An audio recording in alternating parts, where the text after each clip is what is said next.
వచ్చే ఎన్నికల్లో భువనగిరిలో బీజేపీ గెలవకపోతే శాశ్వతంగా రాజకీయ సన్యాసం చేస్తానన్నారు బీజేపీ పార్లమెంట్ అభ్యర్థి బూర నర్సయ్య గౌడ్. యాదాద్రి భువనగిరి జిల్లా చౌటుప్పల్ మండలం ఆరెగూడెం లింగోచిగూడెం గ్రామాల్లో వినూత్నంగా ఎడ్లబండిపై ఎన్నికల ప్రచారం నిర్వహించారు నర్సయ్య.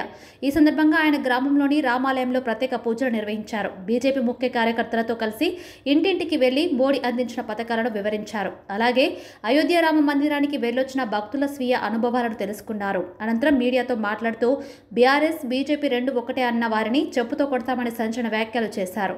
బీఆర్ఎస్ బీజేపీ పొత్తు గతంలో లేదని, భవిష్యత్తులో కూడా ఉండబోదని స్పష్టం చేశారు. కాళేశ్వరంపై హంగామా చేస్తున్న కాంగ్రెస్ నేతలు దమ్ముంటే బీఆర్ఎస్ నాయకులపై కేసు నమోదు చేయాలన్నారు.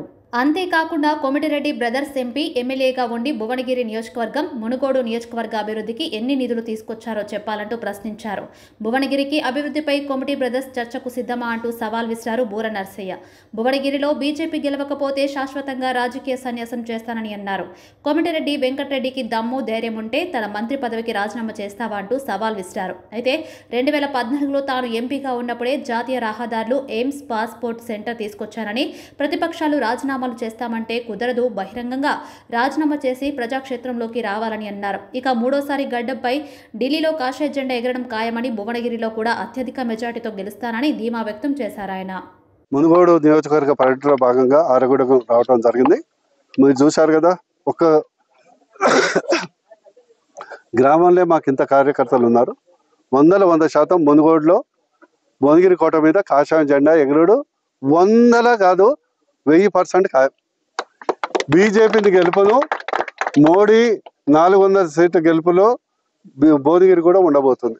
అందులో ఆపడానికి ఎవరి తరం కాదు.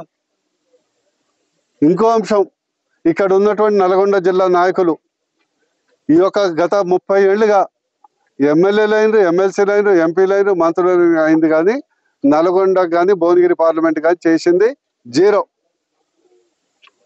10 ఏళ్ళు కాంగ్రెస్ ప్రభుత్వం ఉంది ఇక్కడ. 2014 నుంచి 4 నుంచి 14 వరకు ఇక్కడ కాంగ్రెస్ ఉంది, అక్కడ కాంగ్రెస్ ఉంది. కానీ ఎయిమ్స్ తేవటానికి చేతగాలే, కేంద్రీయ విద్యాలయం చేతగాలే, జాతీయ రహదారి తేవడానికి చేతగాలే, పాస్పోర్ట్ ఆఫీస్ తేవడానికి చేతగాలే.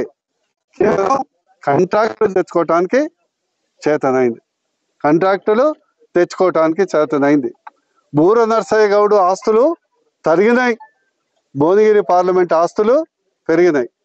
కానీ ఈ నాయకుల యొక్క ఆస్తులు వాళ్ళ రాజకీయ జీవిత చరిత్ర మొదలు పెట్టినప్పటి నుంచి ఇప్పుడు 100 కోట్లు పెరిగినాయి. ఎవరి సొమ్ము? కష్టపడి సంపాదించారా? మీరు ప్రాక్టీస్ చేసి సంపాదించారా? ఒక పదవిని అడ్డ పెట్టుకొని కాంట్రాక్టులు చేసి కమిషన్లు కొట్టి సంపాదించారు. కానీ బూర నర్సయ్య గౌడ్ ₹1 అవినీతి లేకుండా తన సొంత ఆస్తిని అమ్మి, కష్టపడి సంపాదించిన ఆస్తులు అమ్మి ప్రజాసేవ చేశారు.